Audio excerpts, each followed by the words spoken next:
They bullied her for her skin, but what she did next would cost her the only friend she had. This isn't a story about bullying, it's about a choice no teenager should ever have to make.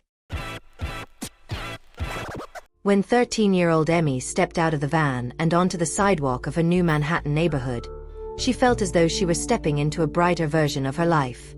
The buildings rose like promises, the streets hummed with possibility, and the air itself seemed to whisper that she could become someone new here. If only she knew what awaited her. Her mother's new job had made the move necessary, and her father's freelancing meant he could work from anywhere. For Emmy, the move felt like a chance to shed the quiet, predictable life she'd known and step into something bigger, something more exciting. She had imagined new friends, new adventures, and a school where she could finally feel like she belonged. She had imagined people who didn't stare too long at the pale patches on her skin, who didn't whisper behind her back or ask insensitive questions. She had imagined a fresh start. But reality, as she soon learned, had a different plan. The first week at her new school was enough to shatter every expectation she'd carried with her. The hallways were crowded with kids who seemed to have already formed their alliances years before she arrived. They moved in packs, laughing loudly, glancing at her with narrowed eyes or smirks that made her stomach twist. It didn't take long for the whispers to start. What's wrong with her face? Is it contagious? She looks like a cow.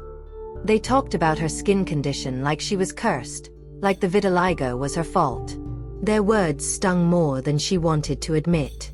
She tried to ignore them, tried to pretend she didn't hear, but the comments followed her like shadows.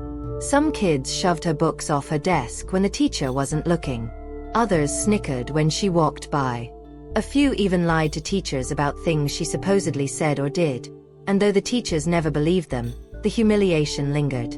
It was nothing like she had imagined. But then there was Lauren.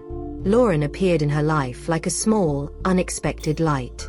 She was from Eastern Europe, her accent soft and melodic, her smile shy but warm. She approached Emmy on a day when the teasing had been particularly cruel, when Emmy had retreated to the library during lunch to hide among the shelves.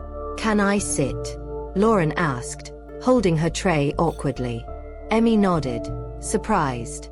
No one had ever asked to sit with her before. From that moment on, Lauren became the one person Emmy looked forward to seeing each day. She wasn't loud or confident, but she had a quiet strength that made Emmy feel safe. She defended her when she could, though she was often too small, too soft-spoken to stand up to the bigger kids. Still, she tried.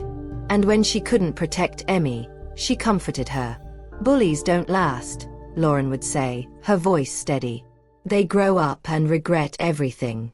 You'll see." They grew inseparable over the next 2 years. By the time they were 15, they were more like sisters than friends.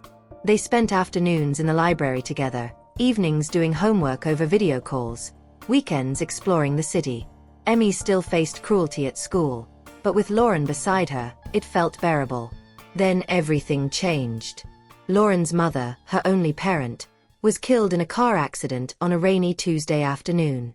The news spread through the school like wildfire, but Emmy didn't believe it until she saw Lauren herself, sitting alone on the steps outside the building, her face pale and empty. "Lauren," Emmy whispered. Lauren looked up, and the grief in her eyes was so raw that Emmy felt her own heart crack. "I have to go back," Lauren said. "To Europe. To my aunt. I don't have anyone else." Emmy sat beside her, stunned. "No. No, you can't. You can stay with us. My parents, they'll help. They have to." But when Emmy brought the idea to her parents, their faces fell with regret. "Oh, sweetheart," her mother said gently. "We love Lauren, but adopting her, that's a lifelong commitment. And with college coming up for both of you, we just can't afford it." Her father nodded, looking pained. "We can barely cover your future tuition. Taking responsibility for another child, especially one so close to college age, it's just not possible." Emmy felt the world tilt. "So it's money," she said bitterly. "It's all about money." Her parents exchanged a look, but neither denied it. That night, Emmy lay awake, staring at the ceiling, her mind racing. There had to be a way. There had to be something she could do. She refused to accept that money was the reason she would lose the only friend who had ever truly cared about her. The answer came unexpectedly, during a conversation she overheard in the hallway at school. "Are you entering the National Mathematics Prize?" a boy asked his friend. "The scholarship is insane." Emmy froze. Scholarship? She rushed to the library and looked it up. The prize didn't offer money, but it offered something better, a full scholarship through college and university. If she won, her parents wouldn't have to pay for her education at all.